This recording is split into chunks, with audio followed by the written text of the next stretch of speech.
If you take one thing away from this episode, it's this. Correlation alone is not enough to say something is scientifically proven.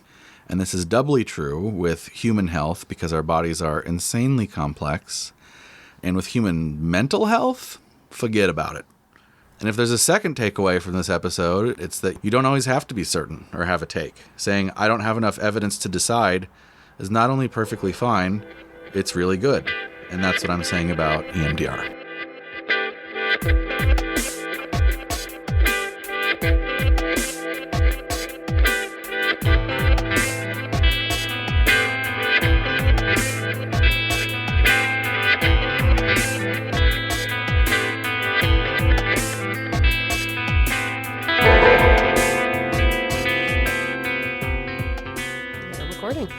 Welcome to Cult or Just Weird. We have new patrons. We do.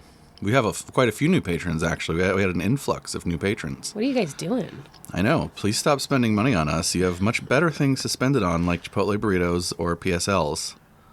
Definitely PSLs. Definitely PSLs. Actually, is there a way they could support the unionization effort, but still get PSLs somehow?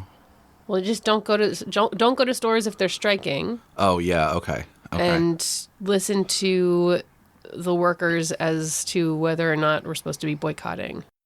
Is this episode about Starbucks? It's not. We've already had 2 of those. We don't need another one. This is Cult or Just Weird, though. I'm Chris. I'm a data scientist in game design. I haven't done data science as a job though in 2 years. So should I keep saying that? I don't know. You still call yourself a physicist, and it's because you have a physics degree from undergrad. I only say that in private. I only say that in private. You have absolutely said it on the show. Really? Yes. Because we've argued about it on the show. Yes, 100%. All right, listeners, find me that clip. So I'm sure Kayla's probably right. Yes, I am. Okay, if that clip exists, please don't send it. So that's Chris. He's a physicist, a data scientist, an Eagle Scout, and I'm whatever a game the fuck designer. I want to say that I am. I'm also a cool guy. Let the listeners be the judge of that. I'm Kayla. I do not have as many bona fides. I'm a TV writer, and that's about it. Welcome to the show. So as you mentioned, there are 3 new patrons. So we want to give a shout out and thank you to them today. The first one is Tiny. That's their name on Patreon. I'm assuming it's not their name in real life. I don't know. Who knows? It's a good name. Could be. It is a good name. They might be tiny. Maybe they're tiny. Maybe they're really big, and it's a fun thing. They could be really big. Like a lot of times, it's like Tiny Tim. Wait, no, Tiny Tim was small in A Christmas Carol. Nightmare Before Christmas. Yeah. Wait, who was Tiny Tim in Nightmare Before Christmas? He wasn't. I was making a funny joke. Oh yeah, that was super funny. Tiny Tim the musician was not tiny. No, he was big. I feel like there's anyway, Tiny could just also be nothing related to size, and we're scrutinizing and making fun of somebody's family name. Yeah, probably. That's probably what's happening. We're probably being dicks, and then they're going to be like, you know what? Fuck this. I rescind my Patreon. Well, anyway, however long you patronize us on our Patreon, thank you so much. We really appreciate your support. And same thing to our next one, which is Dan Malmud. Thank you very much for your support. And then finally, Velm, VELM. Thank you so much for your support as well. So those are all at the cultist tier, which means they get everything, including bonus content and polls, behind-the-scenes stuff. And once again, the outtakes are free. You can go listen how shitty we are anytime you want without even paying. I really want to buy my microphone. I want to put my whole mouth on it right now. I really want to do it. I don't know why. I can't stop thinking about it. I don't know. I really want to do it. I'm keeping this in the Please show. Don't. I am. You fucking weirdo. All right. Do the show. Okay, I'm going. If you can not bite the microphone, I will do the show. Kayla, I want to try a little experiment today. Ooh. This is a podcast, so would you agree that we make a better show when we are feeling more relaxed and a little extra creative? I don't think I've ever felt relaxed or creative. Okay, but the more of that we feel, the better off we are, right? I feel like I'm being led to an answer, so I'll say yes. Okay, well, I think you would probably say yes anyway if you didn't feel one way or the other. It would give us better banter, funnier jokes, weirder pop culture references, right? Yeah. So I looked for a ritual that we could perform that would help with that. Okay. And I came up with this. It's just a short breath exercise thing.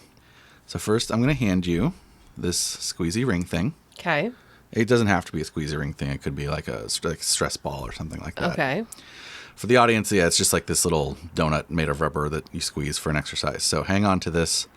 We're going to do 3 deep breaths with some prompts. You're going to picture yourself in a nice comfy room surrounded by all of your favorite art. Should our listeners be doing this? I guess they could. At home, unless they're driving. Yeah, don't do this if you're driving. Follow along with us on our relaxation journey. So your favorite art would be what, like Succession running on a TV on the wall, right? Or like Marina Abramovich staring at you from a table in the corner. The dream. Okay, ready? Yes. All right. Close your eyes. On a 5 count, inhale. 1, 2, 3, 4, 5. Now hold it for another 5 seconds, and while you do, squeeze the ball and picture yourself in a comfy space surrounded by art. It's probably about 2, 1 left now. Now exhale and relax your hand. And we'll do that 2 more times. Inhale, 2, 3, 4, 5. Picture your art room.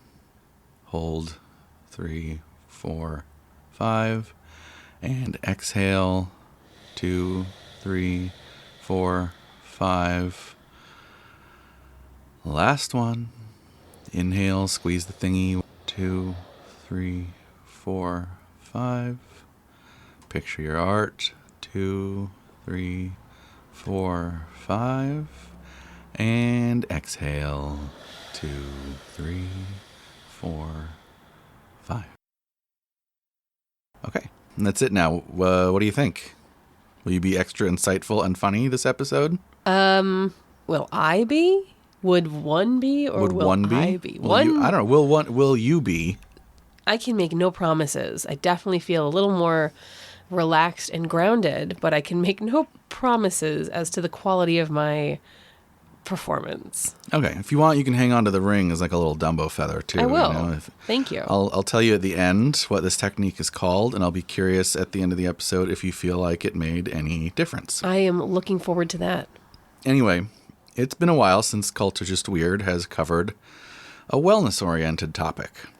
We talked about MT Jafar and the pseudoscience of dirty genes in the first season.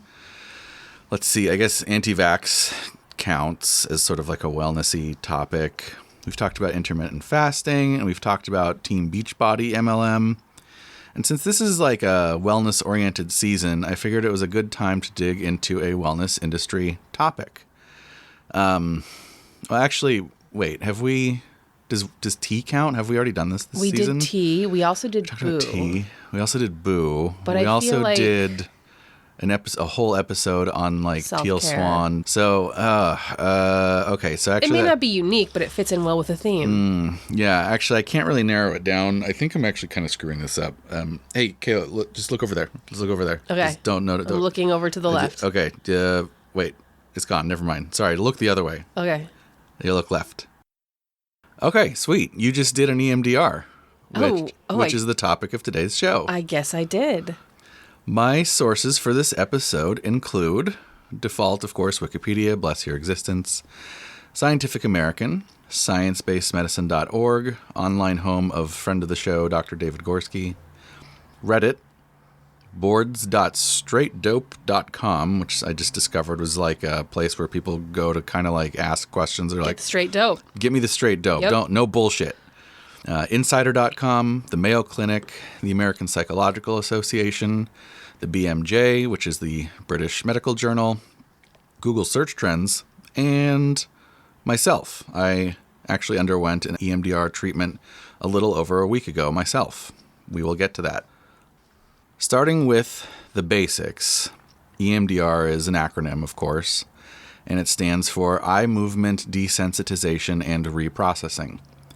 And the little joke intro we did like a minute ago is actually not too far from the truth of what happens in an EMDR session. Eye movement back and forth at a relatively rapid pace, directed by your practitioner. In between the prompted left-right eye movement, there's some closing of the eyes, and during the whole thing, you're invited to picture in your mind's eye a specific scene from your past, a memory, and let your intuitive mind sort of take the wheel and envision whatever comes up. And of course, since this is a mental health therapy modality, the thing you're invited to envision is something unpleasant, something that is perhaps quote-unquote stuck in your psyche in some manner that is deleterious to your overall state of mind. In fact, one of the major claims for EMDR over something like traditional talk therapy is that it's good for PTSD victims and people with complex PTSD. And the difference between that is that PTSD is generally associated with like one really traumatic event, whereas like complex PTSD is like repeated traumas. It's like a natural disaster that strikes versus an abusive childhood. Right. Thank you for that example.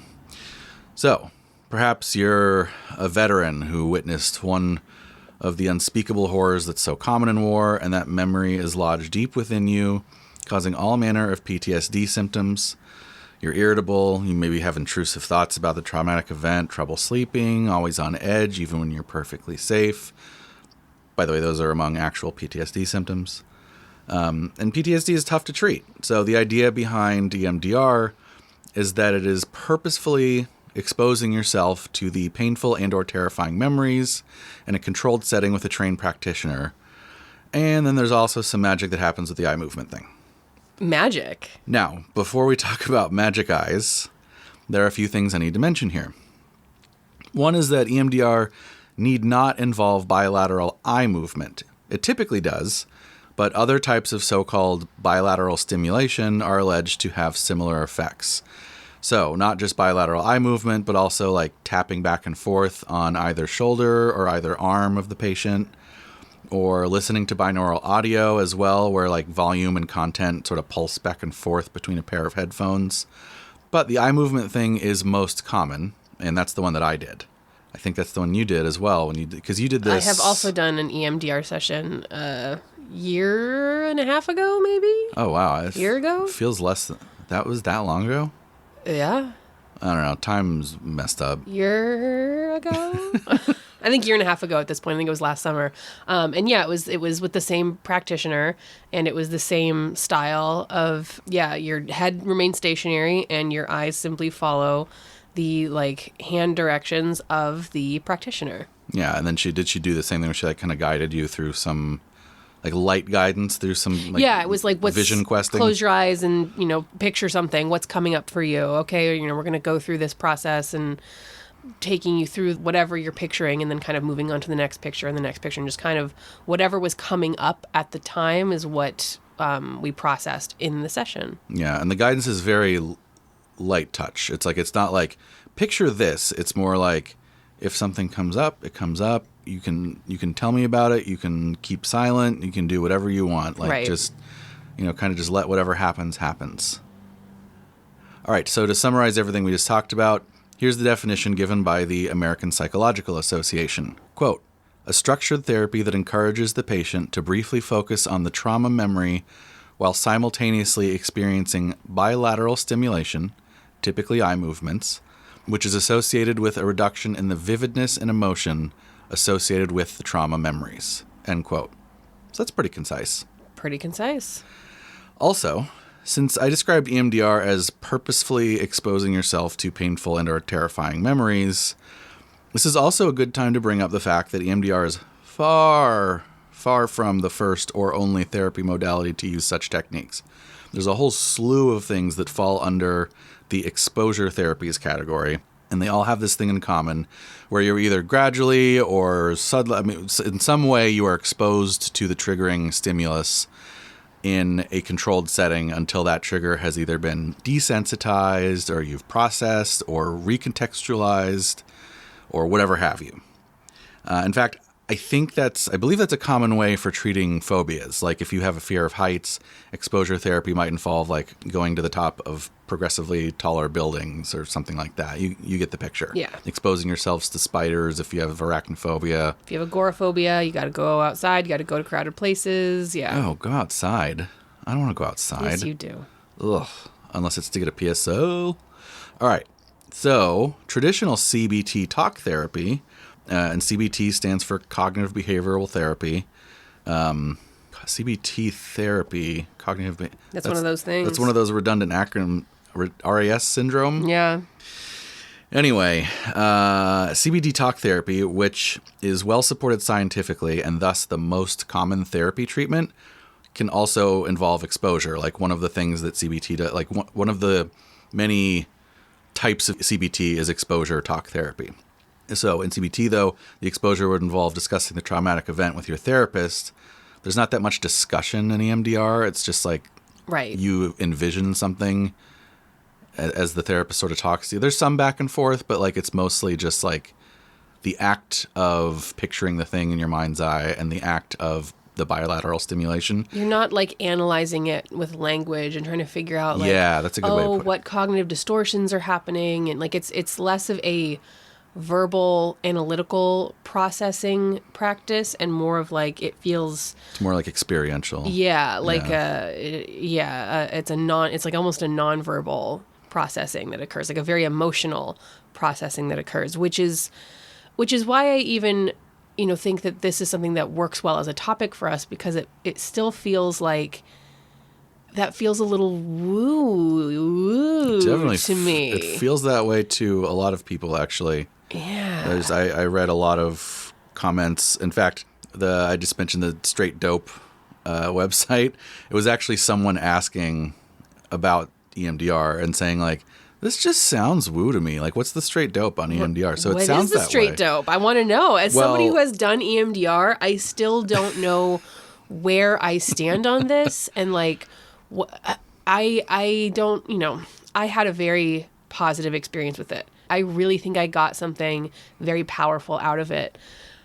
I don't know if it's real. Like, I don't know what the science is behind it. I don't know I looked at this as a topic for myself at one point and I backed off of it because, we can get into those reasons later. I don't want to scoop you, but I felt like I couldn't get my hands around this thing. Let's definitely get to that. I want to hear your experiences after we ensure that you don't spoil the rest of the I don't want to spoil the episode. Sorry, you can cut any of that out. No. I think that's important context, because that is how it, like when I started into it too, I had the same feeling of like, okay, wait, what is this? Like, is this crazy woo, or is this like super science? Like, right. It feels like it's somehow it's both. Kind of like in this weird, and I hope that by the end of this episode, you'll have a better understanding of why that is. Okay.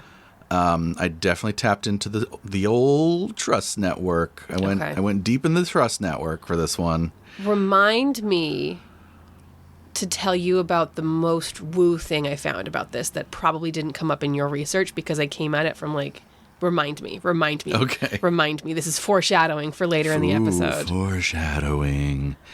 All right. So what we were just talking about, though, is how EMDR is simply one form of exposure therapy. It's not much talking or reframing. It's mostly about visualization. And then the secret sauce for EMDR is the aforementioned bilateral stimulation, the eye movement in the acronym. And what does that mean, bilateral? Like, what is being stimulated? So the idea, laterals are being stimulated. Your biceps are being laterally stimulated. Are you stimulating your lats by? Yeah, exactly. Doing something with your biceps? Is that what? Right. So this is about working out. It's about skipping leg day specifically. Gotcha. Because you want huge guns and nobody gives a shit about your legs. And that way you can fight off any demons that you have. Exactly. Okay. Yep. We just invented a new form of therapy. Okay. If you're still with us, bilateral stimulation actually means just physically stimulating either side of your body, because your nerves are connected to your different hemispheres of your brain. And so the idea, which we'll get into this a little bit, but the idea is that by physically stimulating, either by tapping or eye movements or whatever, the different hemispheres of your brain have to be activated. And then that's somehow in conjunction with recalling these traumatic events helps process them. So it goes, trauma occurs. Yeah. Move your eyes, ? Healing. Exactly. Okay. I think I even say that later in the episode. The end.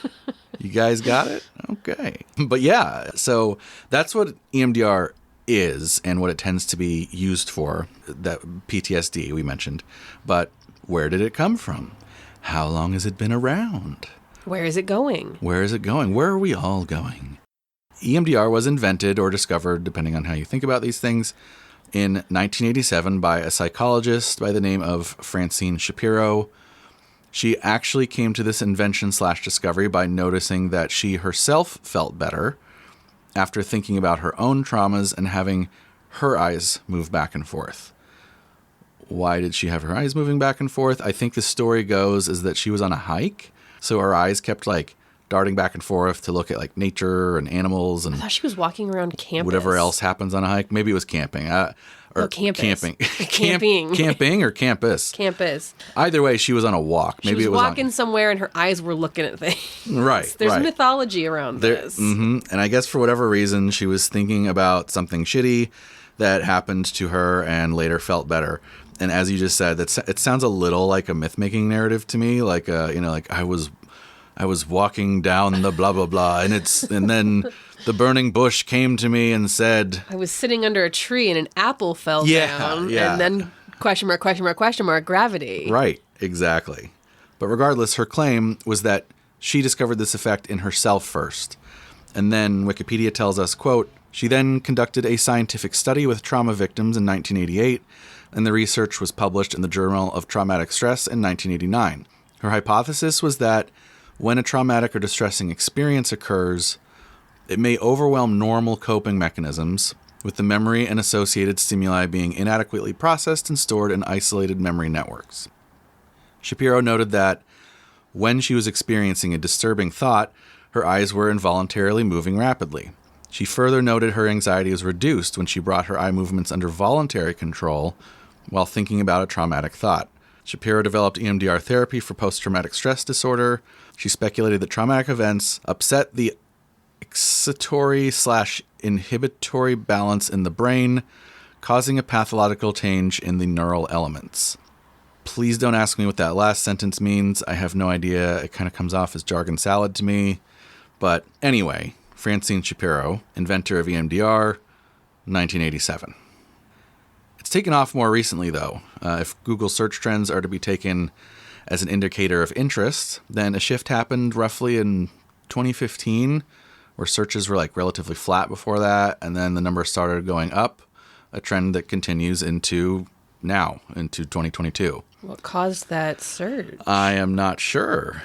If I had to speculate... What happened in 2015 that everyone was suddenly like, I have trauma, I need help? It was 2015. It was a good year. Yeah, I don't know. Maybe it was more 2016. I don't know. If I had to speculate, I'd say it coincides with some larger societal trends, like in the growth of the wellness industry over the last decade. But several articles I read also mentioned its growing increase in popularity as well. So I guess it exists, right? Like it is growing in popularity. As to why, not super sure. The one thing I can say is that it probably wouldn't be increasing in popularity if it didn't work, right? Right? Okay, sorry. As we know in this show, something absolutely does not have to work for it to gain popularity and sales, especially in America in the year 5 AFF, which of course stands for 5 years after Firefest. We're not exactly in an environment where like the good, effective things rise to the top. Scam world. Sometimes Scam feels world. like the opposite. It's a scam. Everything's a scam. Yeah. Even things that aren't scams. It's all a scam. But I don't know. This podcast is a scam. This podcast is absolutely a scam. And again, I don't know what to think about EMDR because it genuinely helped me. And I also think it might be fake. Yeah, I think so. All I'm saying here is that just because it's gained in popularity is not by itself an indicator that it works. Right. Especially now. Right. All that being said, though, it appears as though EMDR actually does have some empirically proven effectiveness. Okay. Maybe. Okay. Probably, we think. All right. Helpful. It's complicated. Let's get into it. If you take one thing away from this episode, it's this. Correlation alone is not enough to say something is scientifically proven. And this is doubly true with human health because our bodies are insanely complex. And with human mental health, forget about it. So there are lots of things out there where there's evidence that a treatment, quote unquote, works, but the mechanism isn't really understood, or it's left vague or can't be shown at all. And if you can't describe a viable mechanism, you just can't say for sure that A causes B. So what does this have to do with EMDR? Well, the thing is, EMDR does actually have a lot of evidence to back up its effectiveness as a treatment. There are plenty of studies that show a correlation between EMDR treatments and recovery in its recipients. And there's a laundry list of organizations to back up that backup. Starting in 2003, the Dutch National Steering Committee Guidelines Mental Health and Care, that's a mouthful, recommended EMDR for treating trauma. The American Psychiatric Association in 2004 added it to its recommended treatments for trauma. In 2005, NICE, the National Institute for Health and Care Excellence, did the same. Nice. In 2007, the Australian Centre for Post-Traumatic Mental Health. 2009, the International Society for Traumatic Stress Studies Practice Guidelines categorized EMDR as an evidence-based level A treatment for PTSD in adults. Also in 2009, the International Society for Traumatic Stress Studies added EMDR to its recommended list. The U.S. Departments of Veterans Affairs and Defense began recommending it in 2010. SAMHSA, I'm just going to spell it, SAMHSA, which is the Substance Abuse and Mental Health Services Administration, began recommending it in 2011. The World Health Organization in 2013. And finally, the American Psychological Association conditionally recommends EMDR for the treatment of PTSD, which I just learned for this episode that the American Psychological Association is a different organization than the American Psychiatric Association. Too many organizations. There's so many organizations. And I doubt they're very organized. Anyway, are you... That was a great reaction there. Awesome. Finger guns. Are you convinced yet, Kayla? I am not. And can I tell you why? You may. There's a couple reasons.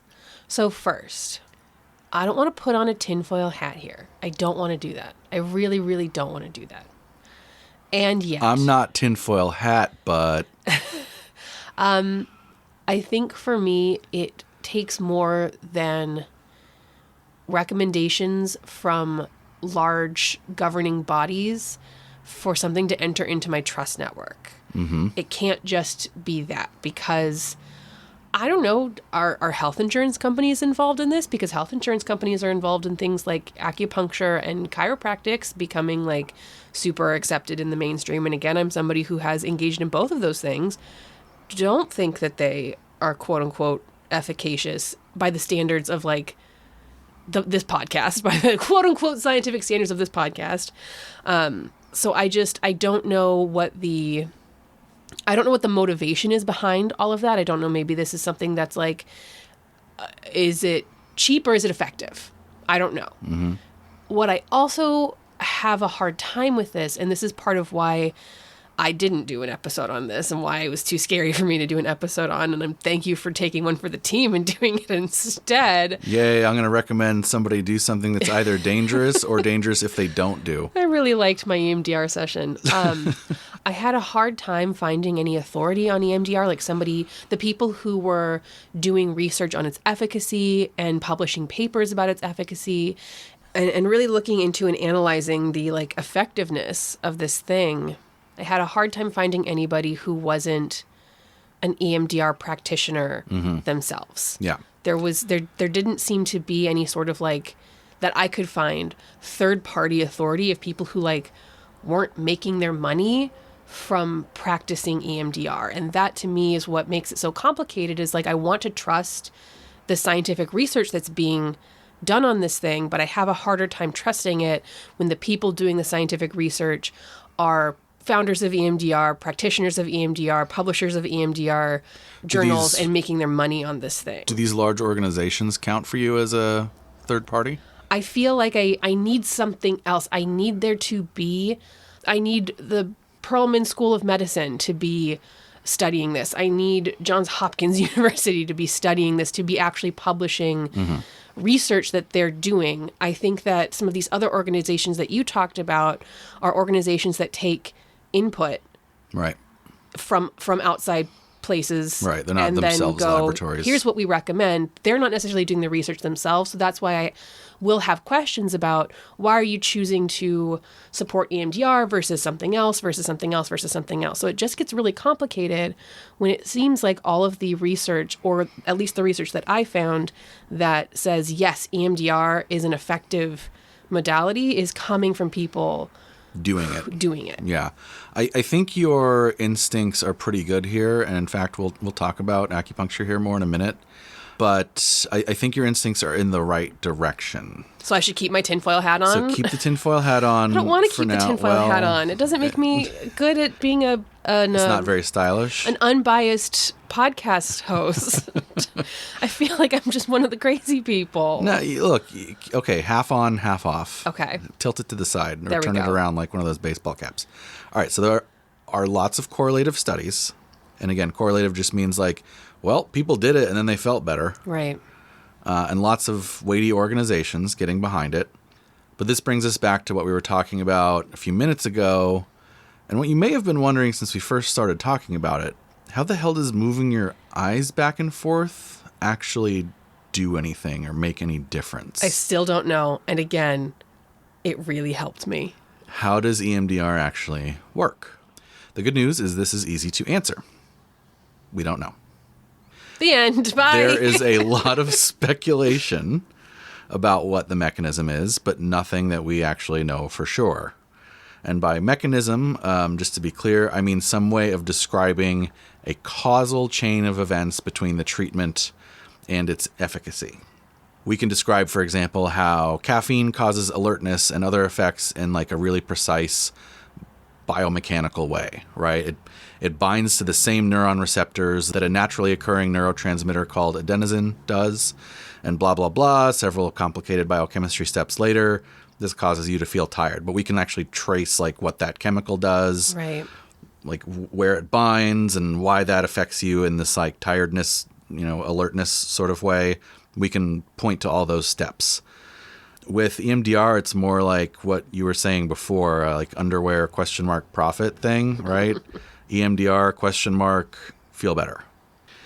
So the speculation on the question mark abounds, but usually it takes the form of something like your two brain hemispheres becoming stimulated rapidly in succession back and forth via the eye movement or tapping or whatever, helps you process whatever it is you're visualizing in some manner. According to the Journal of EMDR Practice and Research, Francine Shapiro herself posited that when a traumatic or very negative event occurs, information processing of the experience and memory may be incomplete.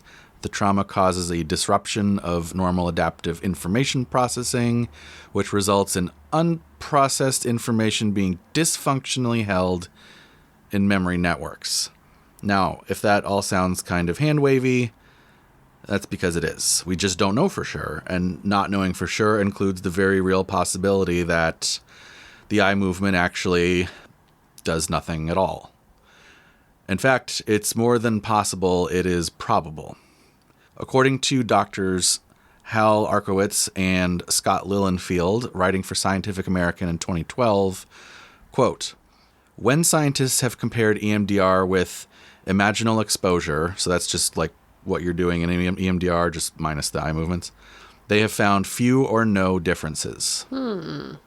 Nor have they found that EMDR works any more rapidly than imaginal exposure.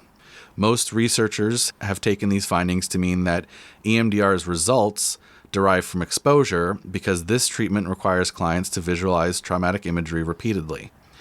Last, researchers have found scant evidence that the eye movements of EMDR are contributing anything to its effectiveness. When investigators have compared EMDR with a fixed eye movement condition, one in which clients keep their eyes fixed straight ahead, they have found no differences between conditions. In light of those findings, the panoply of hypotheses invoked for EMDR's eye movements appears to be explanations in search of a phenomenon. And they cap off their article by writing, quote, "Not a shred of good evidence exists that EMDR is superior to exposure-based treatments that behavior and cognitive behavior therapists have been administering routinely for decades." Paraphrasing British writer and critic Samuel Johnson, Harvard University psychologist Richard McNally nicely summed up the case for EMDR. What is effective in EMDR is not new, and what is new is not effective. End quote. So maybe it's not anything to do with the movements, it's just exposure therapy. We just know that exposure therapy is effective. Yeah, exposure therapy is effective, and EMDR adds a little garnish. It adds a little Dumbo feather. I do want to say something about EMDR and something that is probably under research. We probably don't have much, if any, research about it. I wonder if something like EMDR or another, pseudoscientific or woo therapy modality, tapping, like the EFT, emotional freedom technique tapping, which is another thing that is, it's not another thing. It is a thing that is not necessarily based in science, but it's like, tapping on certain areas of your body while you think about things helps you process them, which is another thing that I've done and found effective, but still go, that's woo. I wonder, I would be really interested to see research on these things specifically for treating neurodivergent patients, particularly patients with like ADHD, because that's something that I found that I liked about tapping and that I liked about EMDR is that having a physical activity at the same time as doing like thinky therapy stuff, that is something that I felt was very helpful to me as somebody with ADHD. It was like sometimes sitting and meditating or sitting and talking does not feel effective to me because I'm just getting my like ADHD triggered that whole time. If I'm trying to sit still, sitting still is not good therapy for me. It's not good anything for me. Sitting still is not good for me. It is distressing. Doing a podcast, not good. I have to be doing stuff at the same time. You gave me a little thing to squeeze. And guess what I've been doing the whole time? I've been squeezing it and playing with it because I got to be doing something else. And so I wonder if something like almost like I did that intentionally. I know. I wonder if something like EMDR or tapping, if we researched it in a neurodivergent context, if there would be some difference there. Because I would venture to say that the quotes that you just read and the research that you just read are probably not accounting for neurodivergence. Generally, things like this are not accounting for neurodivergence. Yeah, I'm... And I'm not a scientist. I'm just saying I would like to see something like this from a personal anecdotal experience. I thought that this was helpful for my ADHD. Sure, and there's a lot of anecdotes. I would be interested. There's a lot of anecdotes like that. There's a lot of people who say, like, nothing else worked, and then this did. So, and I think you're absolutely right. Like, even outside of the neurodivergence thing, which I think is, like, a really good point, but, like, I feel like there's something maybe to, and this is totally a feeling, right? And it's maybe not supported by the research, but there's something to like the totem aspect of it. There's something to having like a ritual, like a ritual, something to like help you focus. It's almost like having like a catalyst in a chemical reaction.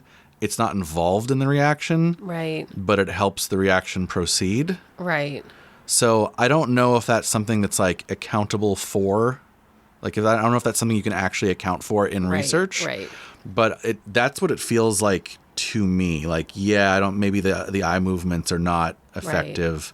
But we'll actually get to that in just a second. It also might just make it less scary. Like the thought of sitting still and like if EMDR is something that makes exposure therapy more accessible to people with PTSD, because the idea of sitting and thinking about your triggers, that's terrifying to be like, I'm going to sit. I was nervous about it. I was like, I don't really want to go. Like, I was like, well, I have to sit for an hour and fucking think about this shit.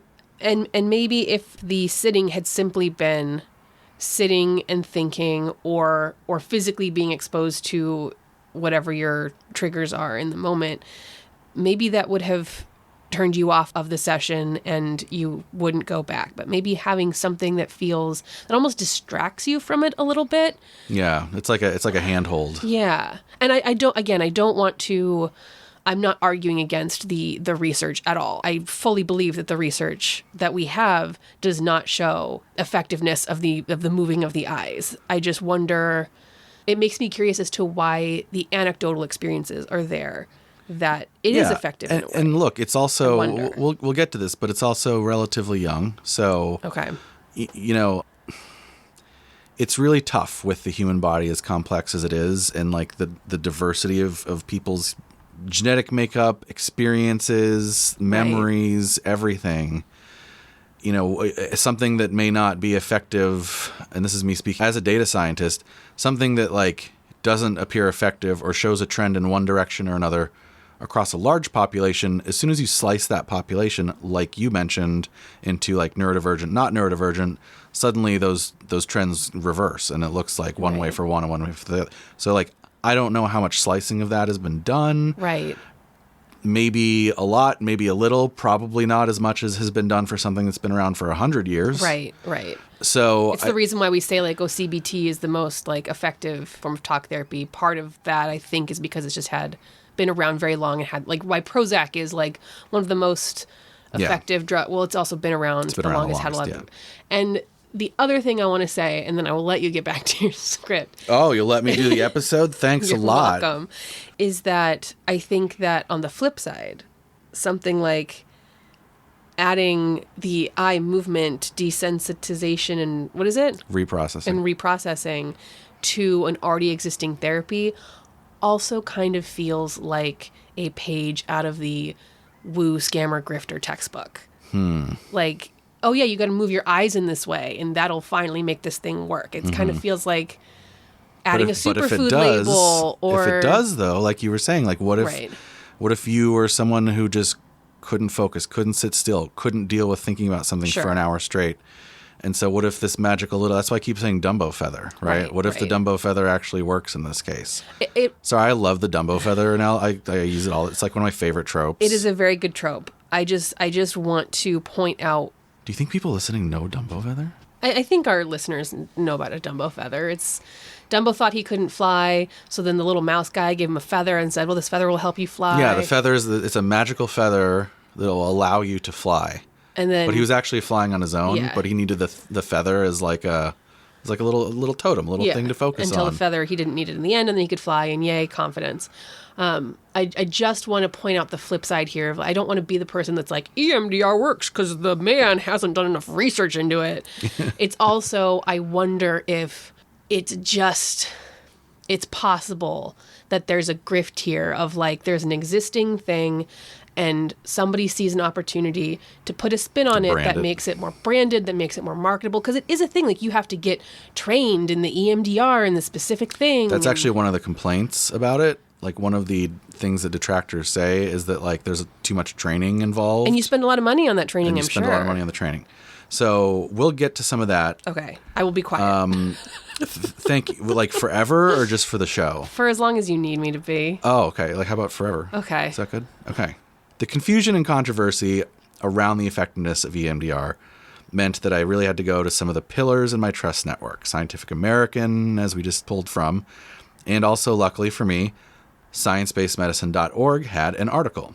If you are a longtime listener and that website rings a bell to you, congratulations. That's because friend of the show, Dr. David Gorski, is a managing editor there.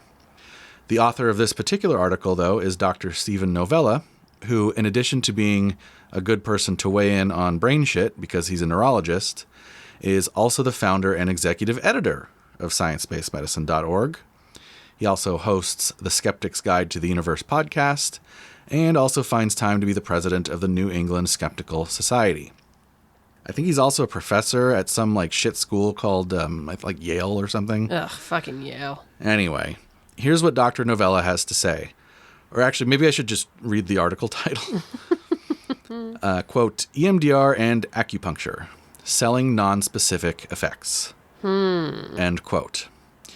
His thesis here is basically that both EMDR and acupuncture fall under the same pseudoscience adjacent gray area because while there is evidence of therapeutic effectiveness, there is no evidence for either practice that it has anything to do with anything other than the therapeutic interaction.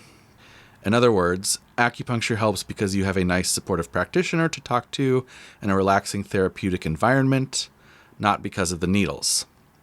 And this is borne out by studies showing that similar therapeutic effects are observed whether needles are placed in specific acupuncture locations or just placed randomly. And also there's no significant difference in effectiveness if toothpicks are used to poke the skin instead of needles puncturing it. So it works, but it's not the needles. I would like to do the toothpick thing. I also I've very much enjoyed acupuncture, and I think I've had great benefits from it. But I believe the science on it as well. Right. But that's what Dr. Novella means by selling a non-specific effect, right? There is an effect, but it's not specific to the thing that you're saying that it is. Okay.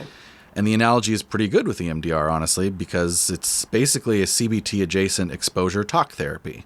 You have a practitioner that guides you through recalling traumatic experiences, but studies trying to control for the talk therapy part of it and varying the ritual part, for example, just having the patient stare straight ahead rather than do any eye movement, just don't find any differences. Again, what is effective in EMDR is not new, and what is new is not effective.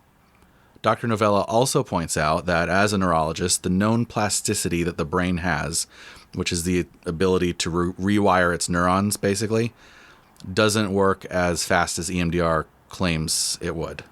So EMDR proponents and patients claim like almost instant relief in many cases, or like day after relief from their symptoms. And according to Dr. Novella, the brain just doesn't plasticize, or whatever the word is. It doesn't do it that quickly. Interesting. It's a more gradual process. So like if you do like a dozen CBT sessions or something versus like one or two sessions. It's just so interesting because I had one EMDR session and I still have marked changes in how I relate to a specific memory. And placebo effect, I don't know. It's tough to say. It's again, could be because, so we'll get to this, but it could just be it's new and there's a mechanism we don't understand yet. Right. Here's one more quote from that sciencebasedmedicine.org article before moving on. Quote, "What contribution, if any, does the actual EMDR have? The research is not clearly established that the eye movements are having a specific neurological or psychological effect. Perhaps it's just all the other components of the therapy that is having the perceived effect. And yet, EMDR has been widely accepted as a treatment modality. This acceptance seems premature." End quote. So again, not bunk, but premature. So totally, it's like it's fake, right? I don't know. Yes. Yes. The science does not currently support its claims. How about that? Yeah, that's the thing. It's not so clear cut, right? And we've talked about that now the last 10 minutes. Here's the thing. As we've mentioned, EMDR is still relatively new on the therapeutic scene as a treatment. So it is very possible that the effect has been discovered, but we just don't know the mechanism yet. The studies that show no difference between exposure therapy with and without eye movement seem to contradict this, but the science is still young and incomplete on EMDR, and I think that's part of why there's controversy. And for that matter, effects are frequently discovered before mechanisms. Like, we knew of the correlation between rats and bubonic plague long before we discovered the germ theory of disease, right? Right. So, in my non-expert podcaster's opinion, personally, I am skeptical, but ultimately, I don't know for sure. And there's just not enough evidence to judge yet. And if there's a second takeaway from this episode, it's that you don't always have to be certain or have a take. Saying, I don't have enough evidence to decide is not only perfectly fine, it's really good. And that's what I'm saying about EMDR. But probably fake, though. I don't know. I really enjoyed my session. I did, too. In fact, I'll talk about it just briefly here. Really thinking about it, my session feels kind of similar to the overall conclusions in the podcast here. Was it nice to sit with a trained, supportive listener? Yes. Did I feel better afterwards? You betcha. Can I tease apart the causal factors from each other? Definitely 100% cannot. Like, I can't even tease apart the independent effects of the trauma exposure and the eye movements, and I have like 4 other mental health interventions that I'm presently using. Right. Like one of the psychiatric drugs I'm taking has just changed. To be clear, I'm on a new one. And the EMDR practitioner told me afterwards to go spend some time at the beach because her office was just like a few minutes away from a beach. So yeah, I was feeling pretty good that day. But I have no idea how much, if any of that, was due specifically to the bilateral eye stimulation. I think for me, it also was like, I was in this environment. I was going into it knowing I specifically want to change this thing that is distressing me. And I am ready for it to be changed. I am ready for it to be different. And where my session was with this practitioner, it was a year and a half ago. So like kind of deep pandemic. It was outside. She'd put together a like outside garden, therapy place to have therapy where there was like a beautiful fountain that you could hear and chimes were going and like butterflies and birds and bees were flying around. And yeah, it wasn't that far from the ocean. So it had a lovely breeze coming through. Like it was just a very lovely and relaxing setting that, again, I can't say that the effects that I've experienced weren't placebo, weren't because I want this thing to be different. I'm having this relaxing experience. And now the things are going to be different. Yeah, and we haven't talked about the intentionality part of it yet. That was a really good point too, right? Like there's something to be said for the fact that you were ready, willing, and wanting to have some sort of change in regards to these specific memories. Right. And so again, not saying that it doesn't work, just saying that is it specific to this thing? Right. Can I draw a causal link between this, because there's just so many different exposure therapies, right? Like, who knows if doing another one of those types of exposure therapies would have had the same effectiveness. Right. Right. And so in science, it's, that's why we do science, is because there is a lot of like, who knows? I don't know if this is like, we try to control for these things so that we can say like, aha, this is the thing that works. Let's focus on that. Right. Let's do more of that. Let's do different flavors of that. Let's combine that with other things that we've discovered that do work, right? So that's kind of what we're talking about here is like the specificity of this interaction.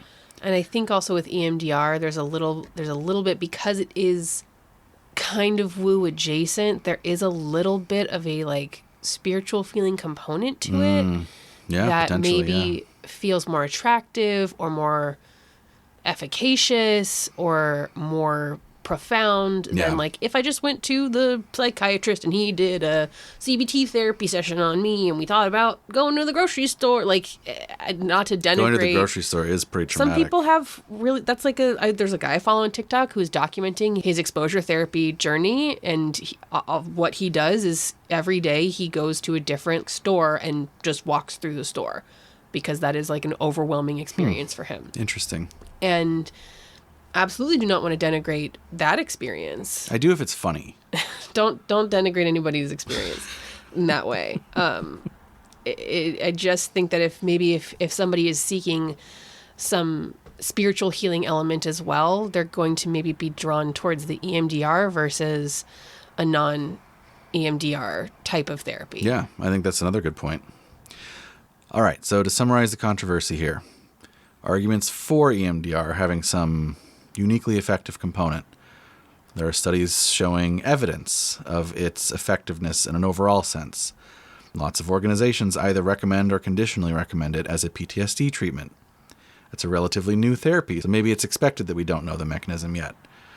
And it's very similar to CBT exposure, and maybe the bilateral stimulation adds some important like Dumbo feather effect, some important catalyst to the experience. Arguments against EMDR: we talked about the non-specific effect problem. The mechanism must be present and accounted for to be scientific. And it's probably just therapeutic interaction CBT style, and all the eyeball stuff is just like theatrical ritual. Again, the quote, "What's new about EMDR isn't effective. What's effective isn't new." And the idea that it's just sort of like it's a hypothesis in search of a mechanism, right? Maybe there's nothing actually there. So those are the arguments against. Okay. All right. So I researched EMDR. I subjected myself to EMDR. By the way, don't worry. I was really wanting to try it anyway. I wasn't just like doing a thing for the podcast. But cult though? Yes, maybe. I don't know. Yeah, I think we'll talk about this when we get to the criteria in a minute. I think the occult evaluation here is like, does the practice of EMDR, like the therapists, patients, organizations, etc., does all of that constitute a cult? I think that'll be the evaluation. Okay. But before we do, there's another really big dovetail here. All right. That EMDR has into World of Cults. Tell me.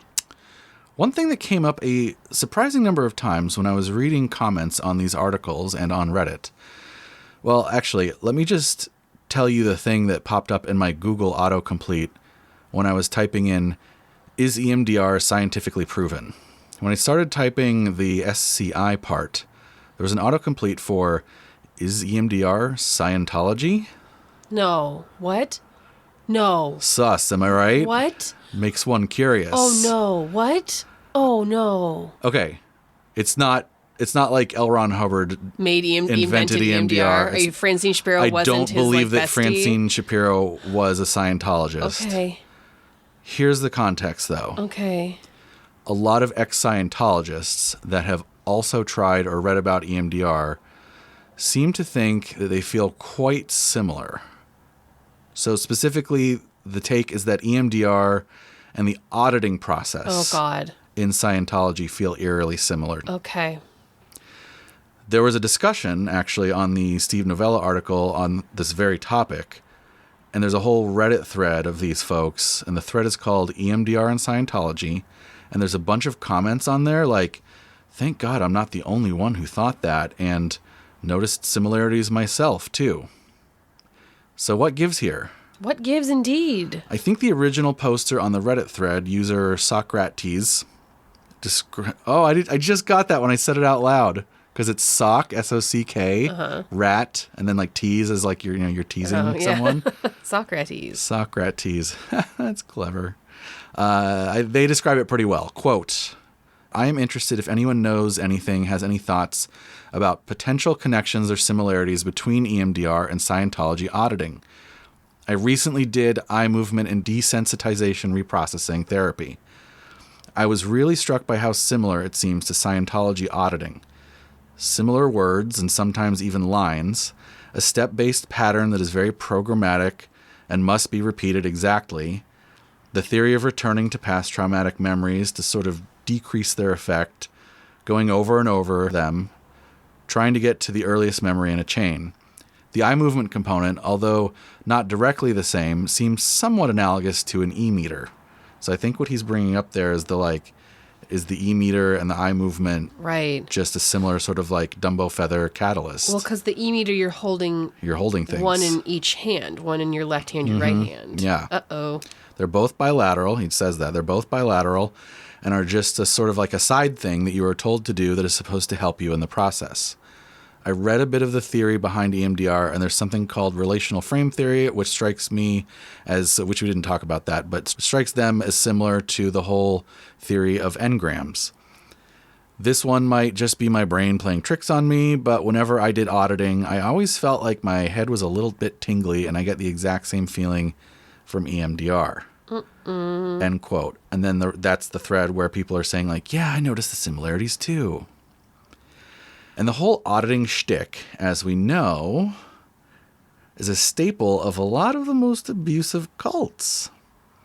This exact tool has been used by NXIVM, where it was called EM, Exploration of Meaning. It's been used by Teal Swan, where she brands it the completion process. It was used by the Twin Flames Universe cult leaders, Jeff and Shalia, where they basically stole the completion process whole hog from Teal and called it MAP, if you recall, the mind alignment process. Oh my God. But they're all the same thing, right? They're all a practitioner.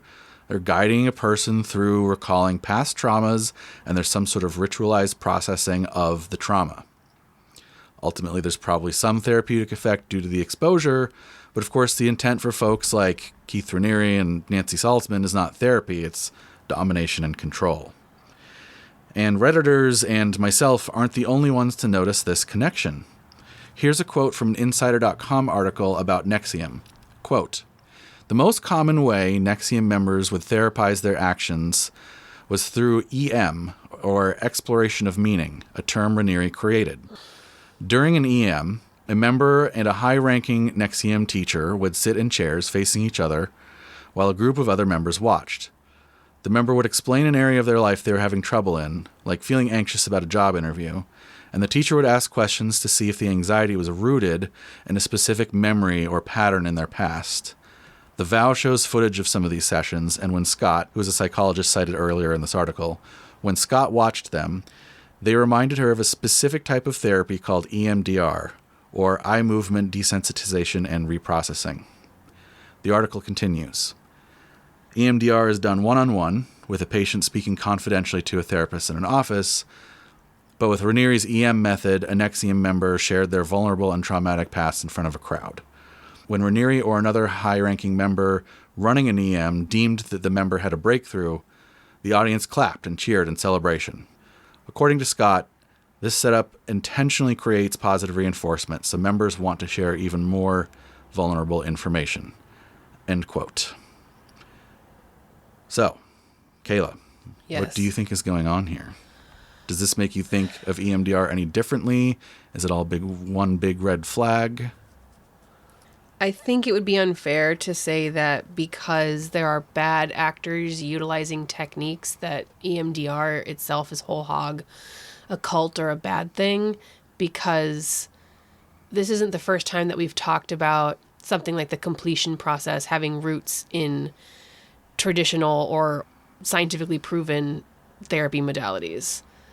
So like CBT is not bad and a cult just because Teal Swan has lifted some of those ideas from CBT. So I don't know. It doesn't make me feel great that people who have been through cult making processes go, oh, hey, this thing is really reminding me of that. I think if I had gone into my EMDR session and the session veered from like me guiding it to the practitioner guiding it, that would feel like more of a red flag. Does that make sense? Like, it seems like not only does that make sense, that was a discussion on the Reddit thread. There was Okay. like a very specific discussion of like, one person was like, well, I've done both, and the EMDR, the auditing session was much more like commands from the auditor. Right. Versus like, like passive guidance from the EMDR practitioner. There's a whole discussion about that. Didn't you do an auditing session one time? What's your comparison? Okay, first of all, that was a long time ago. Second of all, it was at a car show, and the Scientologists just had like a little table there. And I don't know if it was like a true auditing session, but they were like doing free.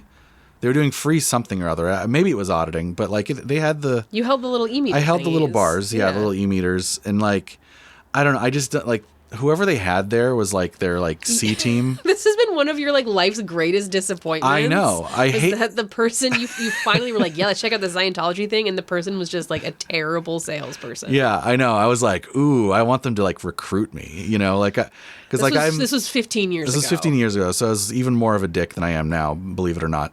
But I was still like very much like, skeptic, right, atheist, yada, yada, yada, neckbeard. So I was like, I didn't really feel like I had any risk of like actually, quote unquote, falling for it, which probably means that I had more risk. You probably had more risk in back retrospect. then. Yeah.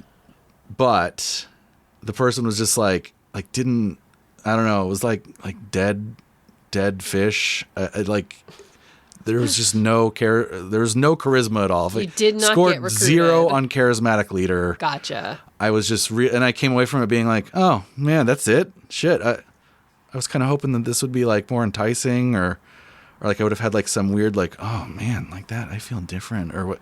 It was very flat. Yeah, and I think that just makes me think like, no, that doesn't make me think. I'm sorry that you had a bad experience. You're always welcome to go back to a Scientology center and have them try to recruit you. Maybe I will. I don't know if the fact that people might use these techniques for bad means that the techniques are bad. I think that those are maybe two different things. Yeah, I completely agree with you, actually. So it's kind of like nuclear power, right? Like it's super power. It's like splitting the atom is a very powerful thing that we're able to do. We can do it to create like limitless energy that we can use for the betterment of everybody's lives, or we can bomb everyone and destroy the world. Like it's a tool that can be used for good or for ill. Right, like a hammer. Well, Yeah. The reason I said nuclear bomb is because I feel like dealing with some of this stuff is actually pretty powerful, pretty risky, and pretty dangerous. Like tapping into somebody's brain, essentially. And I think that's why a lot of these, cult-like places use them. I'm sure there's some, duality going on there. Troll, not a troll. Like, I'm sure that there's like, yes, this is actually for people's therapeutic purposes. But again, some of the differences already noted here, private versus public, right? So like, why do they do it in public at NXIVM? Well, because it's not just therapeutic. If it was just therapeutic, you'd probably have it like with a private practice with a therapist by yourself.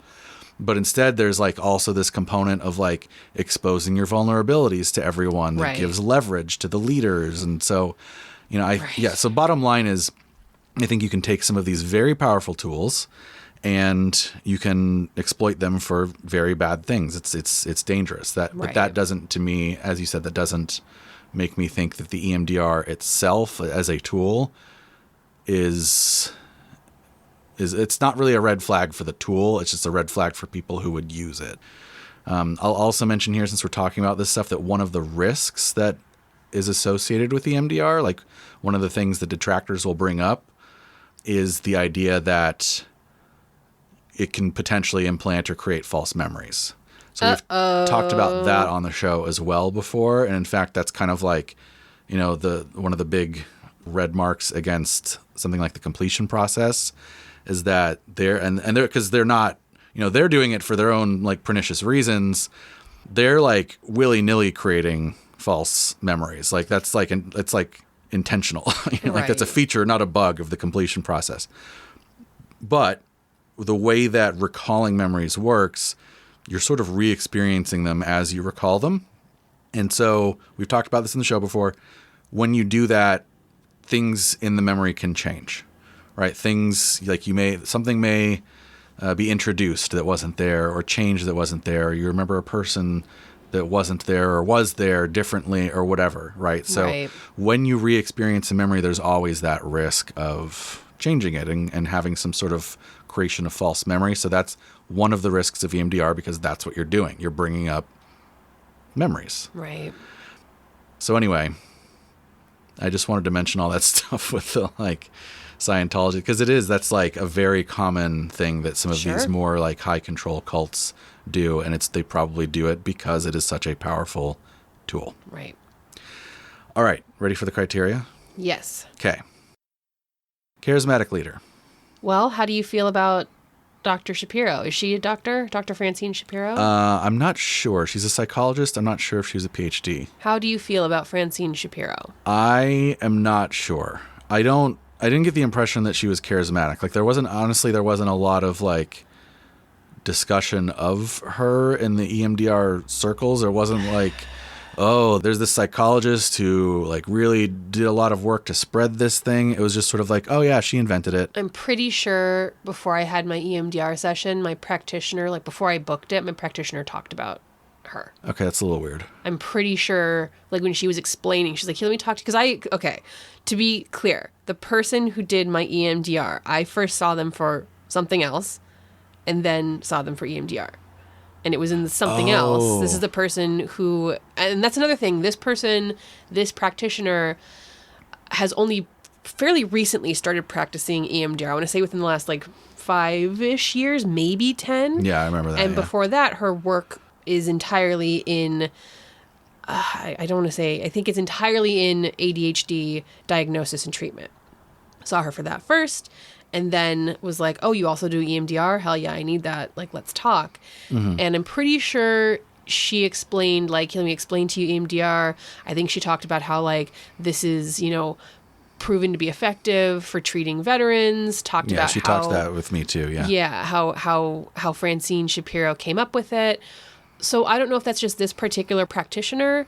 I have gotten the impression, again, in my like brief research and maybe doing an episode about it and then not, I did get some of the impression that like the mythology of how Francine Shapiro discovered or came up with this modality is important to the practitioners at large. And I want to say that like... Mm-hmm. That's a good point. There's an EMDR governing body. Right.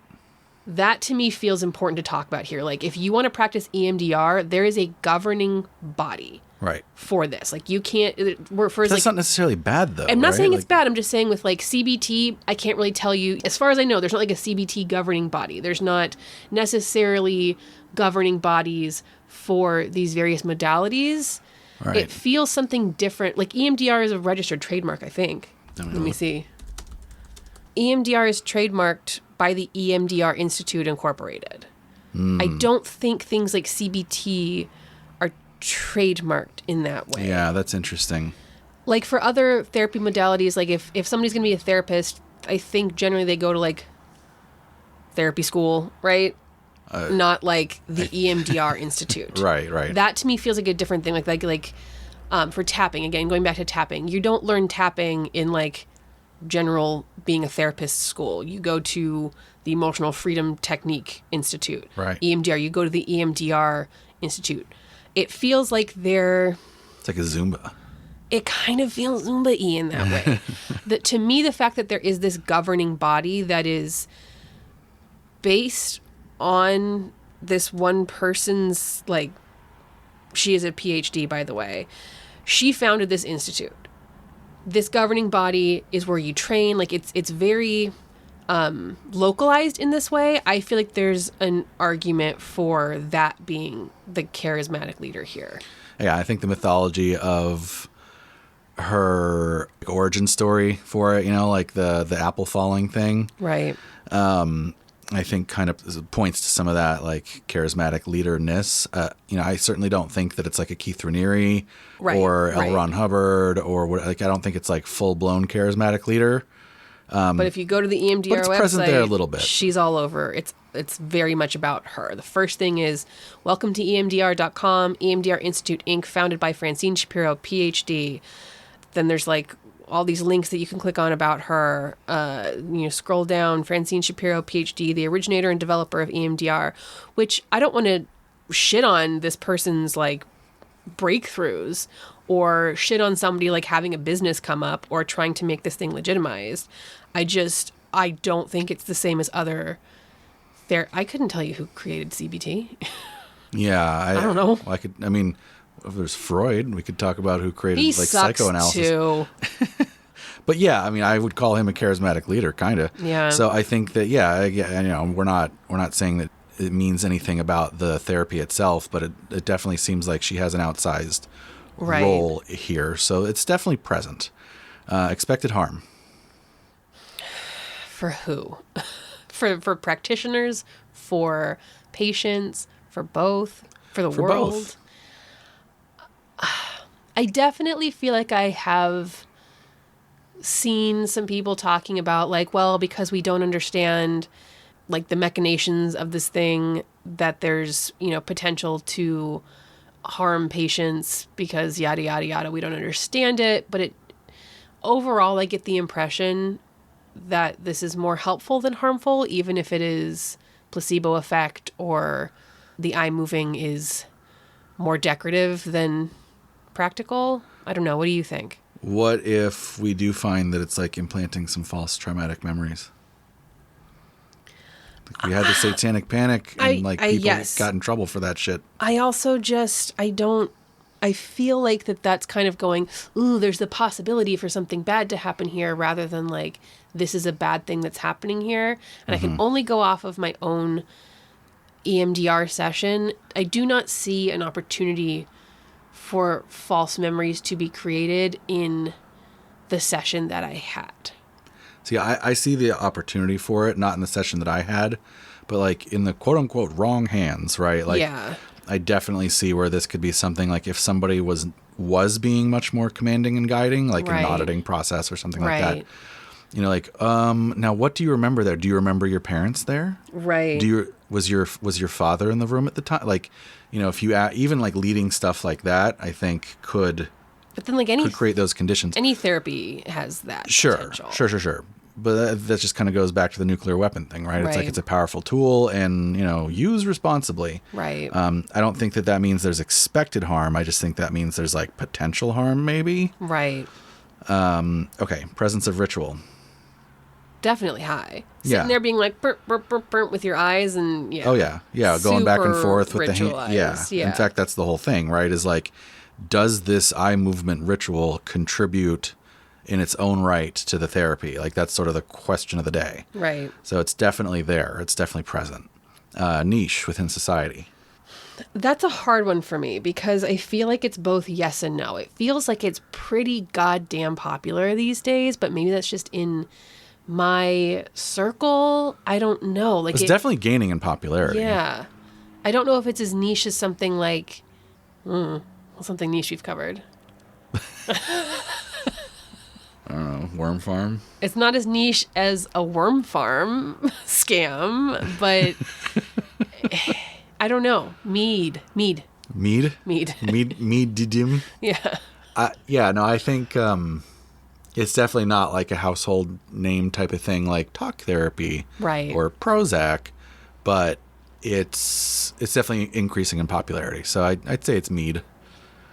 Anti-factuality? I don't know. And this is where I want to talk about something. So, we've talked about it, but like, I think that there's the potential for EMDR to be a very powerful woo on-ramp. And that is something that scares me here. I was doing research for something that I was writing, and I came upon something called the Gateway Project or the Gateway Experience. It was basically this CIA project back in the 80s, maybe, where it was like, oh, we're going to give money to this task force or this institute to like figure out if we can use astral projection to be the CIA. I don't know. One of those things, like a Stranger Things Classic situation. CIA. Yes. And they worked with this guy named Robert Munroe, who runs the Munroe Institute, which may or may not show up in the podcast in another season. And one of the things that the Munroe Institute still uses, and then Robert Munroe used in this, shady CIA astral projection, extraordinarily, like the definition of woo project, was using the bilateral stimulation, particularly using binaural beats. This is actually where binaural beats, I think, originally comes from. Is from this Munroe Institute technique or whatever of using that bilateral stimulation in an audio format. I've seen a bunch since I listen to ASMR a lot. I get that recommended to me from time to time, like binaural beats, and then I think it's almost 1-to-1, or let's say like binaural beats, something hertz, like astral project. Yes. So I think that something like EMDR, and I've seen it. I'm not going to be super articulate here because I'm just going to be going off of like feelings and stuff that I've seen. But I feel like I often see EMDR associated when you like dig down. It can get associated with other woo things. Similarly to the way that like acupuncture might or chiropractics might, which chiropractics is hella woo, and so, you can make the argument for acupuncture.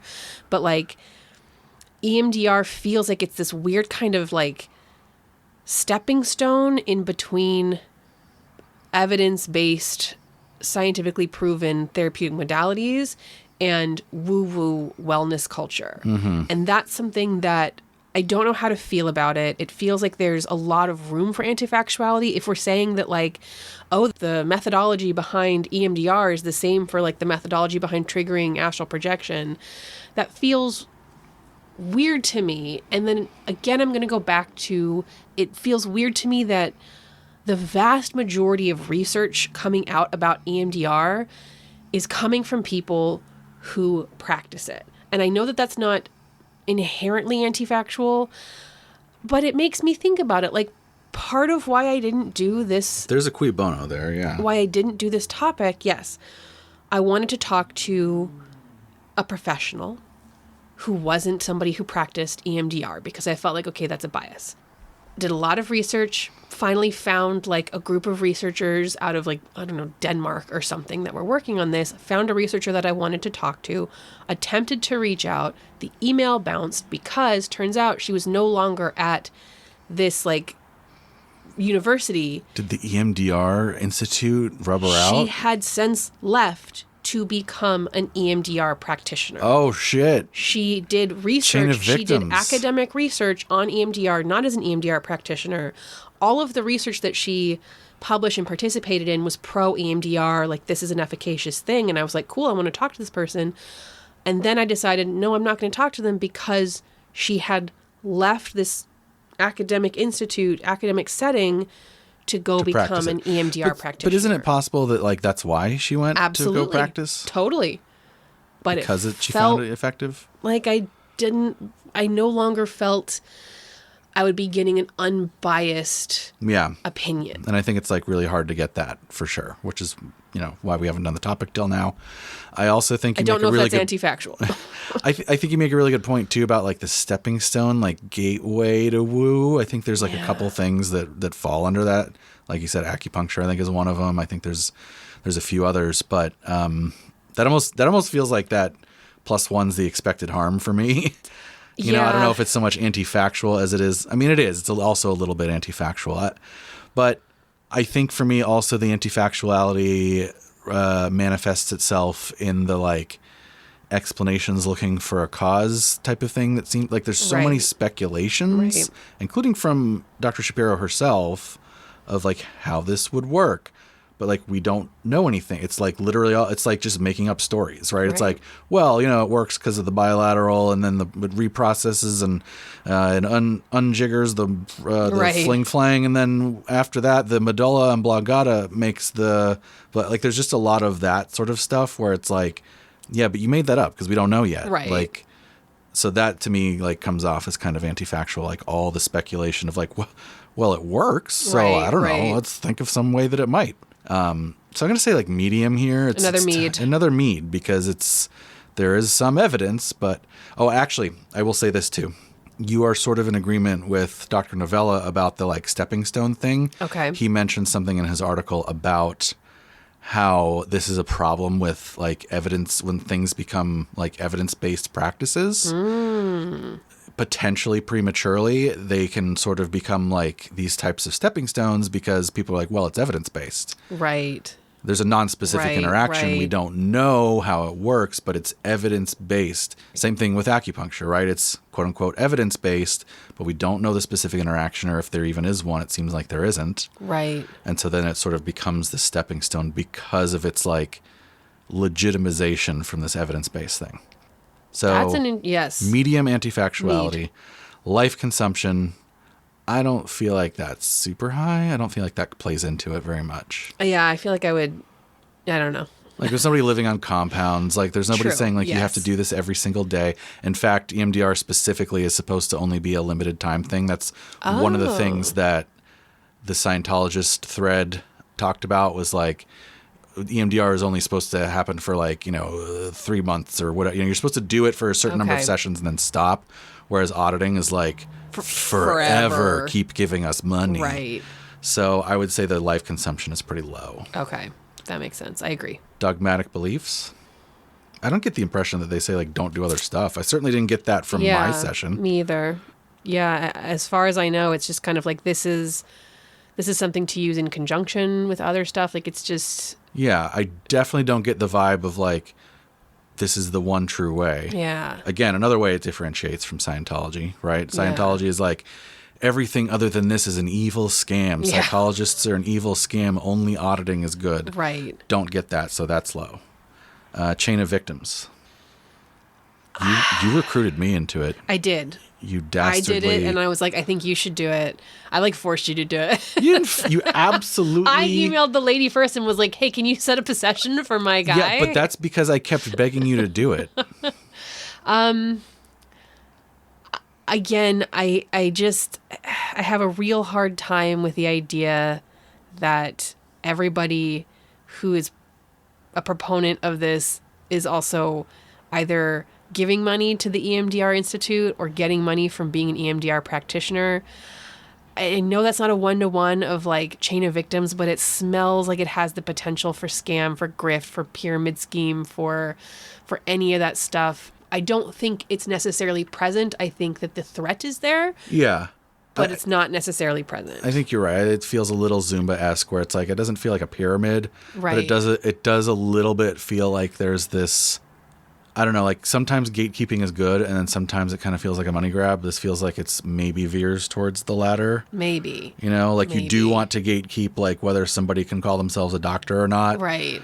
But what about this? It's tough to say. So I'm going to say probably low on chain of victims. And I don't know if this is a thing where like for Zumba, anybody could be a Zumba practitioner. You just pay enough money. I don't know if the EMDR thing is just like, as long as you pay money to the EMDR Institute and do the training, you'll be, because not everybody who applies to be a doctor is going to get to be a doctor. Not everybody gets into medical school or whatever. Right. It's not like pay us to get the certification. It's like you actually have to pass the... Right. Yeah. I don't know if that's the same. I kind of get the sense that with EMDR, to do like the basic training, anybody can do it. I felt like that too, but I don't want to say for sure because I didn't look that up specifically. I will say that it does feel like chain of victims is nonetheless fairly low. Okay. But maybe with a potential. And then safe or unsafe exit. Feels safe to me. Yeah, I don't think Francine Shapiro's going to come after you. Yeah, I mean, the practitioner for me said like, "Oh, email me tomorrow and tell me how you feel." Oh, did you? But no. You should email and be like, we did an entire podcast episode about what a woo scam artist you are. Yeah, you come up a lot, actually, you freak. No, so I forgot. But I didn't, it wasn't like, if you don't come back and do this again, you will be shunned. Like there wasn't any of that crap. So that's low too. I think it's not a cult. I think certainly by our criteria, it's not a cult. I think it is something to continue to keep an eye on, because I think it's one of those things where would you have to move your eye back and forth to keep your eye on it? Keep your eye constantly moving back and forth while watching this and thinking about a traumatic event. I think it's something that I will be really interested to see what EMDR looks like 20, 30, 40 years from now. Yeah, me too. I think it has the potential to be something extraordinarily beneficial for humankind, or to become something a little more sinister. I think it's more on track to be something super beneficial. Again, I really, really, really enjoyed my session, and I got a lot of benefit out of it, to the point where I was like, I think you would benefit from this. I want to do an episode on our show about it. I am somebody who, I wouldn't blanket recommend. I'm not going to say like everybody listening should go recommend, but but I wouldn't blanket recommend almost anything mental health. But like to friends, I'd be like, oh yeah, you should try this out. I think that overall it's a positive. And if it is actually doing things like having an effect on lessening the suffering of people with PTSD, if this is something that is actually helping combat veterans who do not get helped by our government overall, if this is actually something that is helpful, then I'm all for it. Yeah. I just don't want it to become something sinister. I agree too. I think it's not a cult. I do think that I kind of agree on all counts, right? I think that we'll know more in the future, right? Right. The only thing that I worry about, so I can say that I'm worried about other cult leaders using this, just like Keith Raniere did, but that's kind of true for anything. So right. I don't know if that's specific to EMDR. It's just, there's, anything that's a powerful tool is a powerful tool that can be abused. Right. But I do worry a little bit about whether, is it going to be the type of thing where in 20 years we'll be like, oh yeah, we did these studies and it's totally bunk and we discarded it, or vice versa. We did these studies and super thumbs up, gung ho, we know the mechanism, great. Or is it going to be is it just going to sort of fade into this gray space that acupuncture kind of sits in right now, where it's there's correlative effectiveness, but it's a non-specific effect, and it's a stepping stone for woo-woo stuff. So there's still some potential there, I think, for perniciousness. But as of December 2022, EMDR, not a cult. Keep an eye on it. I want to say one thing just to supplement our discussion that we just had. I quickly looked on their website. In order to become certified, an EMDR certified practitioner or whatever, you have to already be a certified mental health professional. So you already have to be a social worker or a mental health professional. You have to have already done that process you have to have a master's degree or higher in the mental health field to become an EMDR person. So that makes me feel better as well. Yeah, it makes me feel better, and it also not a cult. Decreases even further the chain of victims thing. Yeah. So Yeah. Great. Hey, did the creativity exercise help you any when we did at the top of the show? I mean, I got to hold on to this squeezy guy the whole show, and that was that helped me. Great. You know what it's called? You know where I got that from? Dr. Francine Shapiro? No, not Doctor. Christopher of the podcast Cultist. I made it up completely. It was nice. I liked it. I was just wondering if I could generate my own non-specific interaction there to sort of lead into the topic for the show. It definitely got me nice and relaxed and ready to go. See, there you go. Non-specific. You heard it here first. It's the new EMDR. It's the CMDR. It's the Chris movement desensit something. Cult are just weird. This is Kayla. This is Chris. And this has been Rapid. Oh, we should do this whole episode binaural. We should do the whole thing where it goes back and forth on your left and right. All right, I'll say cult, you say or. I'll say okay, good. Let's do it. That's not going to do anything though. No, it won't, but do it anyway. Cult or just weird.